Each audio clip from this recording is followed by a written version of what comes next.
Humarap sa MMDA ang dalawang driver na dumaan sa EDSA busway at nagsabing kasama raw nila si Senator Bong Revilla.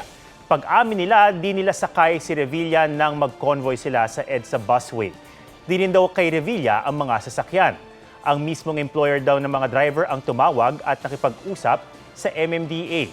Tiniketan at pinagmulta ng 5,000 piso ang bawat isa sa kanila.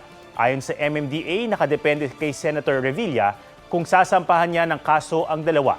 Inamin na rin daw ng mga huling traffic enforcer na di nila nakita sa loob ng sasakyan ang senador.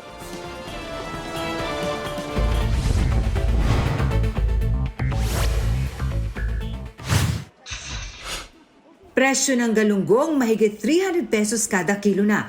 Halos kapresyo na ito ng karning baboy at mas mahal pa sa imported na galunggong.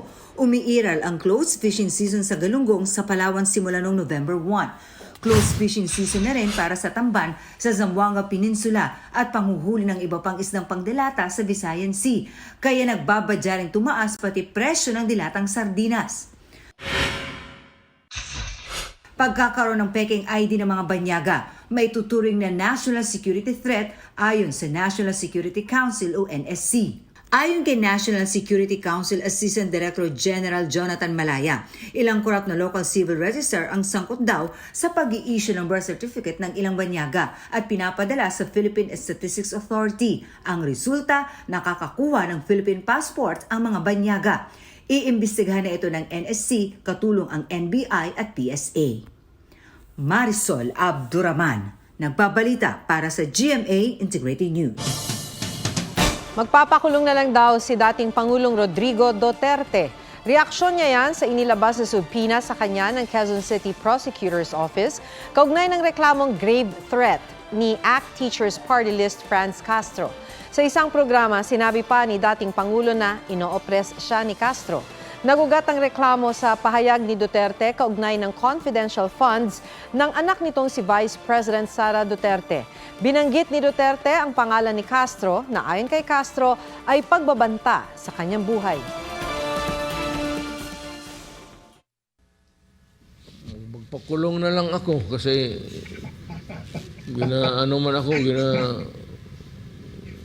gina-oppress ako ni Franz. Pero paglabas ko magpakulong ako, paglabas ko, hanap. Hinikayat ni Pangulong Bongbong Marcos ang mga negosyante na nasa APEC Summit na mamuhunan sa Maharlika Investment Fund. Sinabi ng Pangulo na magiging operational na ang MIF ngayong aprobado na ang bagong implementing rules and regulations nito. Inibitahan din niya ang tech companies na mamumuhunan sa Pilipinas, sabay pagtitiyak na bukas ang Pilipinas sa paggamit ng Artificial Intelligence o AI.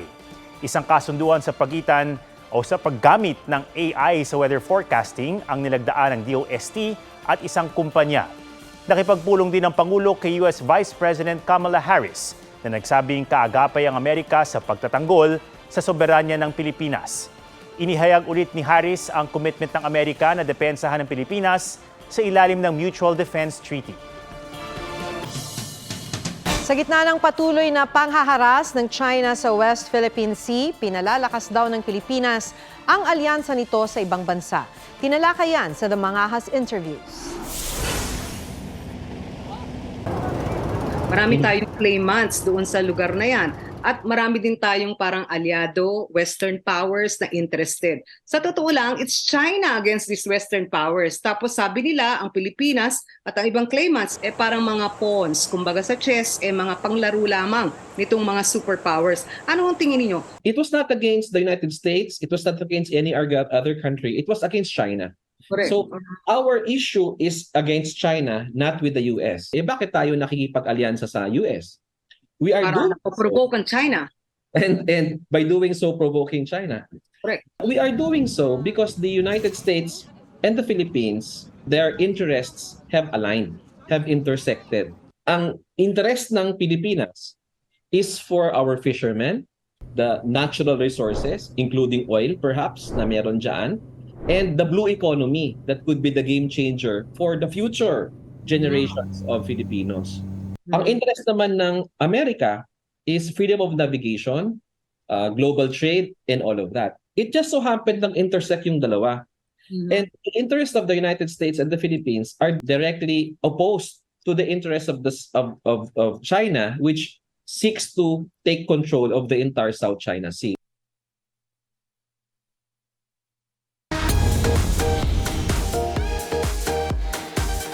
Nagpakitang gila sa preliminary competition ng Miss Universe ang ating pambatong si Michelle Marquez D.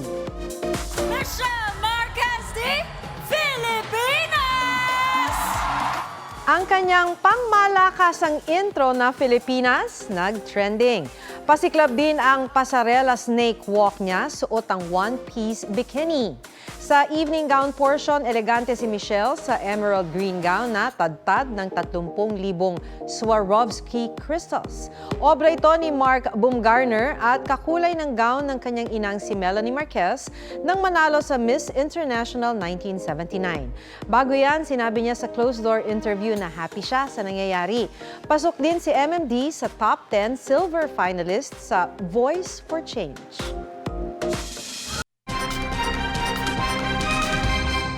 Isang bagong halal na barangay kagawad ang pinagbabaril sa loob mismo ng kanyang tindahan sa Davao del Norte. May spot report si John Consulta. Babantay ng kanyang tindahan ang lalaking yan sa San Isidro, Davao del Norte. Maya-maya, isang lalaki ang pumasok at binaril ang lalaki. Agad tumakas ang suspect. Patay sa pamamaril ang bagong halal na kagawad na isa ring retiradong sundalo. Politika ang tinitingnang motibo sa krimen. Tinutugis ang salarin. Inoobserbahan pa rin sa ospital ang babaeng estudyanteng binaril sa parking lot sa loob ng isang universidad sa Tuguegarao City noong November 11. Base sa investigasyon, 11 beses ding pinukpok ng baril ng lalaking suspect ang biktima. Magkaibigan at magkaklase ang dalawa. Na-in-love raw ang lalaki sa babae pero kaibigan lang ang turing nito sa kanya.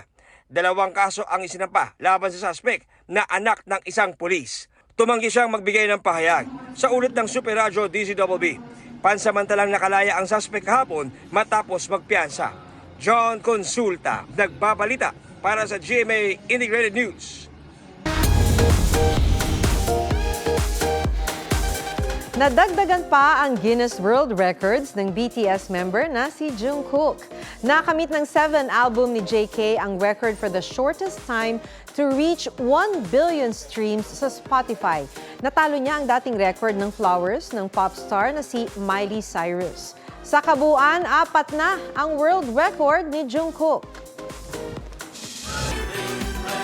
39 days na lang, Pasko na, binuksan sa Malabon ng isang Christmas pasyalan na may peryahan. Sa Los Angeles, California, sa Amerika naman, mala-snowy Christmas ang pagpapailaw ng higanteng Christmas tree. May report si Mark Salazar. 3, 2, 1. Pang-international muna tayo, ang pagpapailaw sa 100-foot tall Christmas tree sa Christmas at the Grove sa Los Angeles, California sa Amerika. Sinabayan ng makulay na fireworks display. Nagpasaya rin si Santa. Mala winter wonderland ang lugar sa mga fake snow.